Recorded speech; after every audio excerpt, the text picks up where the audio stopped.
What's up guys, Andy here. Given what's happening in the housing market and the sudden decline across pretty much everything since, the pandemic, I felt it would be appropriate to address everyone's concerns and share my thoughts about what's going on. Now, we've all seen the headlines. After all, it's reported that home prices in Austin have already fallen 25% year over year. And right here in Dallas, the market has already dropped 14.2% in June compared to last year. Barclays believes that the national values still have another 10% sell-off to go, while rents just saw their largest declines in 7 years. With the current market turmoil, even more upcoming rate hikes, it's crucial that you avoid these 7 common mistakes anytime you buy or invest in real estate. Alright, first up, when it comes to buying real estate, it's essential to remember that you make your money on the buy, not when you sell. It's vital not to overpay for the property, and you should always be willing to negotiate, even if that means walking away from a deal. Don't get emotionally attached to the house until we've been through all of the negotiations, not just while negotiating the purchase price. I love it! There are stumbling blocks and pitfalls all throughout the buying process that can make the deal go sideways, so always be prepared to walk away. All right. Tip number 2, before buying any property, you must thoroughly analyze the numbers to determine the true cost of investment. This includes accounting for potential repairs, renovations, and miscellaneous expenses. It's common for repairs to go over budget, so always plan for a margin of error. I always recommend to our clients to budget at least 20% over the estimated cost of renovations. Sit down with your contractor, be realistic about your budget, and set a contingency line item for 20% above the projected cost. Third tip, taking on too much debt is a dangerous mistake. While it might seem cheaper to opt out for some short-term or adjustable rate mortgages, best to stick with a 30-year fixed rate mortgage for stability and predictability.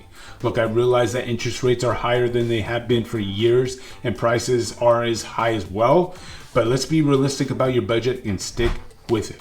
I see it day in and day out that clients try to justify what they can comfortably afford by getting an adjustable rate arm and either a goal to refi when the rates come crashing down. Newsflash, they aren't.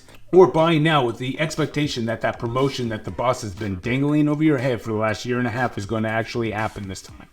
Do not get over your skis, as tempting as it is. All right, let's move on to tip number 4.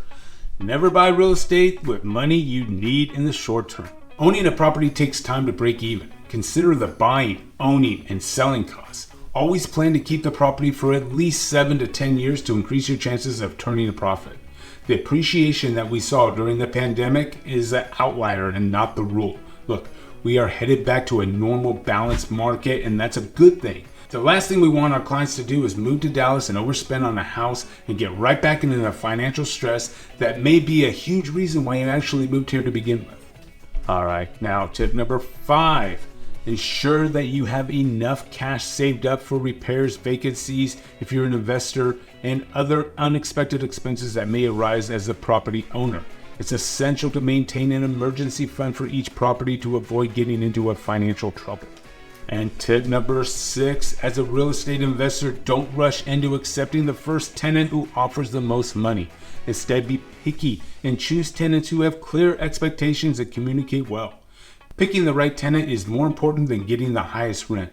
Nothing will cost you more on your investment house than a bad tenant.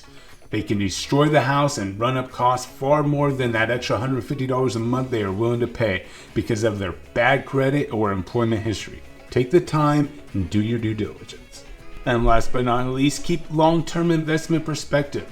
Good deals are always available even if they take longer to find. Investing for the long term puts you in the best position to make money in the market. North Texas will continue to be a long-term play. Look for areas with the highest potential for growth. Our team helps hundreds of clients just like you every single year. We treat everybody as family. So if that is of interest to you, then go ahead and hit that like button. You know, the one that looks like this. If you haven't done so already, smash that subscribe button as well. And for crying out loud, go ahead and complete that dream home form below and let's get started on a conversation about your move here to Texas. You know you want to, so what are you waiting for? Thank you for your support, and if you have any questions, feel free to reach out to us anytime. Until next time, I'm Andy. Take care.